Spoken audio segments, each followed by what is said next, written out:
la signification et diversité des usages. Si Schleiermacher a une telle facilité dans l'application de la théorie du schématisme au langage, c'est qu'il a né une affinité profonde entre le concept et le mot, ce qui ne va pas absolument de soi. Le système des concepts que vise le savoir avait été supposé intemporel et donc supralinguistique. Comme tel, il avait une valeur régulatrice assignant un horizon de sens à la recherche humaine de la vérité. Dans la réalité, la dialectique est relative. Le savoir se communique et la raison s'objective dans une langue particulière. Le système des concepts reçoit ainsi une coloration propre. C'est que le concept pur, absolument universel, n'aurait aucun sens car le singulier ne pourrait pas lui correspondre. Il n'aurait à proprement parler rien à concevoir. Quant à l'intuition pure, individuelle, elle ne saurait être communiquée. C'est bien ainsi que Schleiermacher comprend le rapport entre le mot et le concept, fondé bien entendu sur l'identité de la pensée et du langage. Le concept s'achève dans le mot, qui le fixe, et le mot limite le concept. Pour pouvoir être compris, le concept doit pouvoir être communiqué. C'est là une exigence du savoir, tout en suscitant une schématisation identique. Le mot, qui représente le concept, doit donc renvoyer à une unité de la signification bien qu'il ne puisse y être réduit. Il est particulièrement intéressant, en ce contexte, de s'appuyer sur la théorie des dictionnaires à laquelle Schleiermacher attache une importance certaine dans son herméneutique. Car un dictionnaire donne effectivement le sens des mots au moyen de définition. Il renvoie du mot à sa signification en délimitant les concepts, en leur compréhension. Si les mots pouvaient correspondre à l'idéal du système intemporel des concepts, on devrait pouvoir établir une relation bi-univoque entre les mots et les concepts. Or, tel n'est pas le cas d'après Schleiermacher, qui ne lasse pas d'affirmer que dans la langue, on ne peut pas ramener la signification à son unité originelle ou à l'unité complète du mot, tâche primordiale du dictionnaire, qui serait son concept, car en ce cas, un dictionnaire devrait réellement être ordonné selon le système des concepts, ce qui est impossible. Les langues ne peuvent pas se résoudre les unes dans les autres, comme ce serait le cas pour les concepts. L'unité complète du mot, qui correspondrait à son explication, en ce que le schème du mot serait rapporté à un concept de cette unité, n'est donc qu'une idée régulatrice, celle-là même que visent les dictionnaires, qui eux aussi sont soumis aux règles herméneutiques. C'est en cela que dans sa visée conceptuelle même, la dialectique renvoie à l'herméneutique. Si l'herméneutique a pour champ celui de l'exposition des pensées, ce que nous avons établi, c'est que le règne du concept n'est pour la langue qu'un point de passage. C'est pourquoi pour nous l'unité complète est hors d'atteinte, ce qu'affirme dès 1805 le Grouillon sur l'éthique. Celui qui veut réduire les mots au concept en vient toujours à une multiplicité irréductible à l'unité. Celui qui les réduit à des rapports intuitifs déterminés trouve immédiatement l'unité. Ces rapports d'intuition sont donnés par le schème qui est l'unité d'une diversité. Dans sa formation, la langue ne part pas de la logique des concepts, mais de l'intuition. La langue s'en tient dans sa formation à l'intuition. Chaque sphère d'un mot est déterminée par une intuition, ce à quoi semble s'opposer l'existence de synonymes, où des intuitions identiques sont subsumées sous des concepts différents. Pour Schleiermacher, il n'y a pas de synonyme au sens strict. Les synonymes ne sont que des prétendus synonymes fondés dans un usage linguistique plus ou moins indéterminé. Tout concept est relatif à une intuition qui est perspective sur le monde. Schleiermacher l'illustre de la manière suivante. Le paysan subsumera aussi souvent la pouliche sous bête de trait que sous cheval. La subsomption dépend entièrement de la perspective qui détermine l'intuition. La langue elle-même est une intuition. Pour dire mieux, la langue ne subsume pas même les intuitions sous des concepts, mais sous des schèmes, puisque l'unité réelle du mot, son essence, n'apparaît jamais en tant que telle dans la langue. L'unité essentielle n'apparaît jamais en tant que telle. Cette unité est celle qui est assurée par le schème. L'unité du mot est un schème, une intuition qui veut se déplacer. Comme le concept, la signification est une intuition schématique. Comprendre au sens herméneutique du terme, c'est remonter du singulier à l'unité, qui n'est jamais donnée en tant que telle. C'est pourquoi Schleiermacher écrit « C'est un usage singulier qui doit à chaque fois être déterminé, et il doit être ramené à une unité, qui est donc présupposée connue. Mais nous ne pouvons atteindre que progressivement à l'unité interne à travers la compréhension de discours singuliers, et l'art de l'interprétation est donc aussi présupposé lorsque l'unité interne doit être trouvée. Pas d'approche du concept sans herméneutique. Cela explique par ailleurs l'individualité de la langue. Les concepts devraient pouvoir se résoudre les uns dans les autres. Or, les langues représentent des irrationalités et ne peuvent être traduites les unes dans les autres. La Kurzdarstellung donne au paragraphe 126 l'une des rares définitions de cette irrationalité. Il faut entendre par irrationalité ce fait bien connu qu'aucun élément matériel ni aucun élément formel d'une langue donnée ne recouvre entièrement l'élément correspondant dans une autre langue. C'est pourquoi, dit Schleiermacher, une traduction n'est compréhensible qu'à celui qui peut remonter à la langue primitive.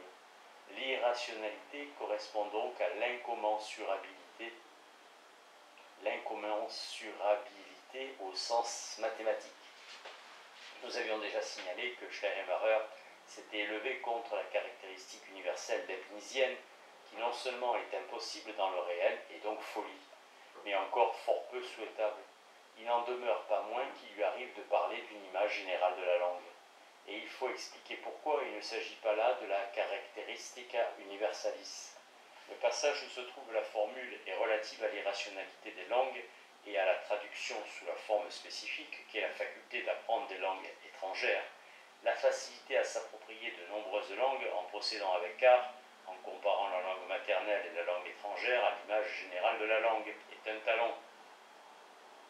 Pour comprendre ce qu'il faut entendre par là, disons que l'image générale de la langue n'est pas une langue, mais le schème des langues, le pur schème linguistique qui est aux langues ce que le système des concepts est à nos pensées, ce qui permet de supposer dans l'idéal un rapport entre l'image générale de la langue et le système des concepts de ce fait, une similitude dans leur structuration. Le parallélisme entre une langue générale et le savoir absolu visé par la dialectique avait déjà été établi dans l'éthique de 1805. La langue, transcrivée Boeck, est individuelle, le savoir aussi. Le savoir absolu ne peut absolument pas être établi dans l'individu. Il en va de même pour une langue universelle. Même ce qui est dans une langue le plus élémentaire ne saurait exister sans être individualisé, et on ne sait donc jamais si, dans une langue, un seul élément correspond à ce qui se trouve à une autre. La correspondance entre deux langues ne pourrait être parfaite que s'il y avait une identique dérivation. Abstammung, autre manière de dire qu'il n'y a d'identité que dans la production. La différence externe des langues n'est que la manifestation d'une différence interne plus profonde, celle des concepts. Les nations sont intérieurement distinctes selon l'idée et par suite également les langues. Mais il ne faudrait pas dire pour autant que la différence est souterraine.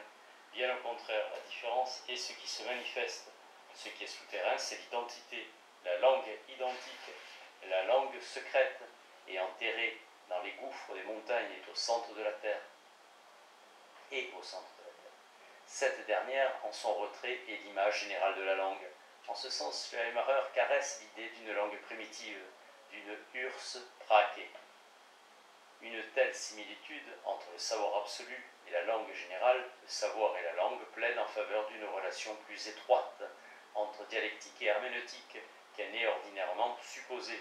Car si en effet le concept est après tout la composante intellectuelle du mot, dont le côté sensible est le son, le présupposé métaphysique de Schleiermacher dans le parallélisme entre nature et esprit implique l'hypothèse de l'identité du système, de la langue et du système des concepts.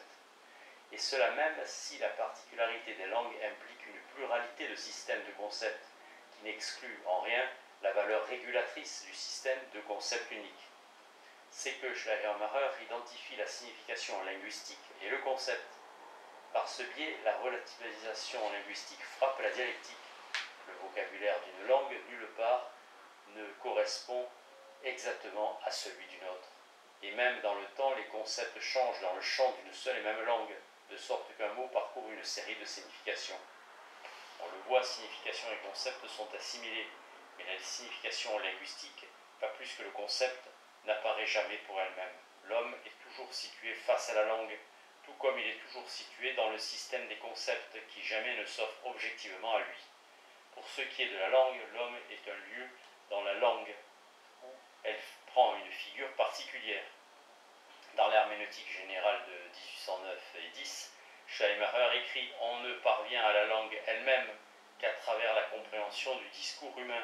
La langue est un système particulier de concepts, à partir duquel on devrait pouvoir remonter à l'authentique système des concepts.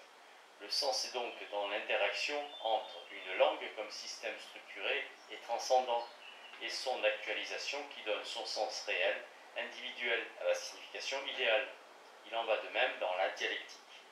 Chaque homme dans le réel commence quelque part dans le système des concepts, et même dans un sous-système de concepts linguistiquement définis. Jamais la pensée ne se fonde de manière absolue. Le commencement est donc relatif. Le commencement à partir du milieu est inévitable. Chacun trouve déjà tant de choses données qu'il ne peut pas rattacher partout à partir du début. Et personne ne réaliserait quelque chose s'il le devait. L'insertion dans le système des concepts dépend de la situation et de l'orientation individuelle, notamment des intérêts, de connaissances impliquées, chacun ayant sa façon de s'insérer dans le système des concepts, les points de vue d'après lesquels les intuitions sont déterminées étant variables. Schleiermacher veut certes ainsi rendre avant tout sensible aux déformations conceptuelles propres à la pensée polémique issue d'un état passionnel ou alors à celle de la vie ordinaire. Il donne pour exemple herbe et mauvaise herbe. Ce dernier concept n'a pas de sens dans la pensée pure, dans la mesure où mauvaise n'est un prédicat de l'herbe que dans la perspective d'un intérêt de connaissance économique. La même remarque se trouve dès 1805 dans l'herméneutique. Influence de la polémique sur l'emploi des mots insuffisamment déterminés, auxquels on attribue une signification concomitante, défectueuse. Par exemple, le mysticisme, la connaissance est selon lui pragmatiquement déterminée. C'est là une conséquence de son ontologie. Comme le dit la dialectique de 1822, tout homme a son lieu dans la totalité de l'être, et sa pensée représente l'être, et pas séparément de son lieu. Tout homme a donc une perspective relative sur la totalité. Comme chez Leibniz, chaque monade est une vue particulière sur le monde entier. On se souvient du passage célèbre, et comme une même ville regardée de différents côtés paraît tout autre, et est comme multipliée perspectivement. Il arrive de même que par la multitude infinie des substances simples, il y a comme autant de différents univers, qui ne sont pourtant que les perspectives d'un seul, selon les différents points de vue de chaque monade. Chez Schleiermacher, tout savoir consiste à se saisir justement du système des concepts, exigence tant herméneutique que dialectique. Comme chez Leibniz, pour lequel toute vue dans sa particularité est totale, nous n'avons toujours chez Schleiermacher que des approches partielles du système des concepts, qui cependant s'inscrivent dans le tout. Plus même dans la perspective philosophique qui est la sienne, la monade suprême, la monade dont la structure est portée à l'absolu, Dieu, celle en laquelle la perception est devenue claire et absolue, n'est qu'une idée régulatrice, celle du savoir absolu. Il n'y a pas chez Schleiermacher de preuve ontologique, même plus complexe, comme au paragraphe 45 de la monadologie, où c'est de l'aspect non contradictoire que Leibniz déduit que Dieu est possible et que donc il faut qu'il existe. Chez Leibniz, chaque monade exprime son rapport au tout, ce qui est précisément sa perspective. La totalité des perspectives constitue l'univers, Dieu étant la somme de toutes les perspectives possibles. De ce fait, on perçoit la ligne de fuite vers Nietzsche. Le monde étant la somme des perspectives qu'on a sur lui. Il n'y a rien en dehors de ces perspectives. Toute perception étant mise en perspective, tout pourrait n'être qu'interprétation et immanquablement subjectif. Chez Schleiermacher, la relativité de l'interprétation est limitée de manière analogue à la monade suprême chez Leibniz, par l'hypothèse de l'existence du système des concepts qui coïncident avec Dieu. C'est l'existence de ce système qui empêche Schleiermacher d'être ou de devenir Nietzsche, tout comme Dieu chez Leibniz était le garant d'une objectivité absolue, comme somme de toutes les perspectives. Toutes les interprétations ne se valent pas, elles sont plus ou moins proches de la vérité qui, absolue, est une comme l'est le système du monde et de l'être. Mais pour l'homme, la vérité s'offre dans la multiplicité. Elle est susceptible d'approches subjectives liées aux points de vue qui ne sont pas étrangers à la diversité des langues.